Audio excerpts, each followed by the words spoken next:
আরে কোথা থেকে বেরোচ্ছেন এসব? হাতে কি এগুলো? ট্রেডিং টাইমস আমাদের স্টার সেটআপে। এগুলো হাতে কি নিয়ে বেরোচ্ছেন? স্যার এগুলো আমাদের গিফট আছে। ওকে, আমাদের ভাই ট্রেডার অফ দ্য উইক হয়েছে। আচ্ছা, আরে কি গিফট হয়েছে একটুখানি দেখি। কি গিফট হয়েছে? ট্রেডিং জার্নাল Trading journal, আচ্ছা, কিসের জন্য পেয়েছো গিফটটা? Trader of the week. এটার অফ দ্য উইকে কি হয়েছে? এই উইকে কত প্রফিট করেছো? এই উইকে প্রায় 11,000 মতো। 11,000 মতো প্রফিট হয়ে গেছে। আর এটা মুখের কথা না, আপনি করেছো সত্যি করে? অবশ্যই করেছি স্যার। আচ্ছা, আপনার গলায় মেডেল কেন? স্যার আমি ট্রেডার অফ দ্য ডে হয়েছে। আচ্ছা, কেমন প্রফিট হয়েছে আজকে? আজকে স্যার ওই 1060 টাকা মতো হয়েছে। আচ্ছা, ট্রেডিং টাইমস এত কিছু হয় নাকি? সব কিছু আপনাদের এত কিছু দেওয়া হয়? একদম। আচ্ছা, প্রফিটগুলো সব সত্যি প্রফিট? স্যার আপনার বিশ্বাস না হলে চলুন আমরা দেখাচ্ছি পোর্টফোলিও। আচ্ছা, চলুন দেখি কেমন জিনিসটা হয়।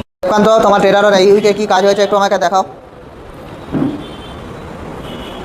ওকে, এটা এই উইকের গেন তাই তো? আচ্ছা, টোটাল কতগুলো ট্রেড করেছিলে এই উইকে, মানে পার ডে বা হিসাবে কিরকম কি ট্রেড করেছিলে? ওকে ওকে ওকে, তাহলে কটা তোমার প্রফিট হয়েছে, কটা এসএল গেছে? প্রফিটে গেছে। আগের উইকটা কেমন গেছিলো? সেমি ট্রেডার অফ দ্য উইক হয়েছিল মনে আছে নিশ্চয়ই। কেমন গেছিলো? ভালো গেছিলো। কনসিস্টেন্সি প্রফিট করতে পারছো? ওকে ওকে, কত এসছে এবার এই সপ্তাহে কত গেন হয়েছে? স্যার টোটাল 5 ডেজে 6100 টাকা মতো এসেছে। ওকে, আর এটা হচ্ছে ডেলি আজকে। আজকেরটা। ওকে, আচ্ছা, আগের সপ্তাহে কেমন গেছিলো? আগের সপ্তাহে স্যার আমার 6800 এরকম 6800 গেছিলো তাই তো? এখনো পর্যন্ত যতগুলো উইক আপনি স্টার সেটআপের সাথে যুক্ত আছেন, কনসিস্টেন্সি প্রফিট হয়েছে?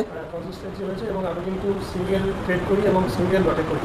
আমাদের দেবকান্ত ভালো কাজ করেছে। দেবকান্ত আবার ট্রেডার অফ দ্য উইক হচ্ছে। আর ট্রেডার অফ দ্য ডে আজকে আমাদের অনিমেষ বাবু, তিনি জন্য একটু ক্ল্যাপ করে দিন। একটু চলে আসো, ঠিক আছে? Debkanta trader of the week হচ্ছে আমাদের ট্রেডার অফ দ্য ডে।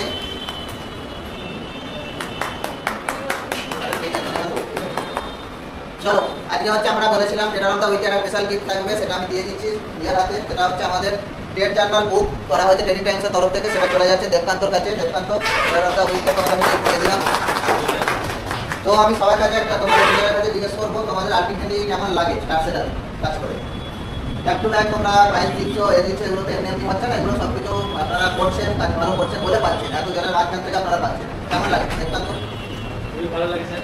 আসল ঘটনাটা হচ্ছে যে বোঝা যায়, বুঝে পড়তে পারছি, শিখেছি, বুঝেছি। স্টার সেটআপ এতটাই স্ট্রং, এখান থেকে ধরে থাকা যায়, ট্রেড হোল্ড করা আচ্ছা, যায়। আরেকটা জিনিস আমাকে বলো, কনসিস্টেন্সি প্রফিট করছো, কনসিস্টেন্সি প্রফিট করার জন্য স্টার সেটআপের বিকল্প কিছু আছে কি? আমরা তো খুঁজে পাই।